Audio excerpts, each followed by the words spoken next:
44 वर्षानंतर मुंबई महानगरपालिकेमध्ये भाजपचा महापौर बसल्यानंतर आता संपूर्ण मातोश्री परिसरामध्ये नितेश राणे समर्थकांनी बॅनर लावायला सुरुवात केलेली आहे। या बॅनरवर आपण पाहतोय की रितू तावडे यांना मुंबईच्या महापौरपदी निवड झाल्याबद्दल हार्दिक अभिनंदन करणारे बॅनर लावण्यात आलेले आहेत। तर दुसरीकडे नितेश राणे यांनी जे विधान निवडणुकीमध्ये केलं होतं, बोललो होतो मुंबईचा महापौर हिंदू होणार, मराठी होणार, महायुतीचाच होणार, जय श्रीराम, मुंबई लव महादेव, असा आशय जो आहे तो सुद्धा या बॅनरवरती आपल्याला स्पष्टपणे पाहायला मिळतोय। भाजप पदाधिकारी मयूर बगेरिया यांनी लावलेल्या या बॅनरची सध्या परिसरामध्ये जोरदार चर्चा आहे आणि मातोश्री समोर लागलेले हे बॅनर रात्रीच पोलिसांनी काढून टाकले, तर इतर ठिकाणी लागलेले जे बॅनर आहेत ते सुद्धा आता पोलिसांनी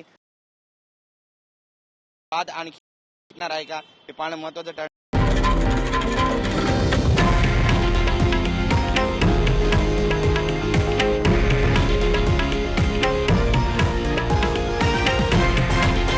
हे आहे देशातील नंबर 1 न्यूज नेटवर्क आणि आपण पाहत आहात TV9 मराठी, एकमेव।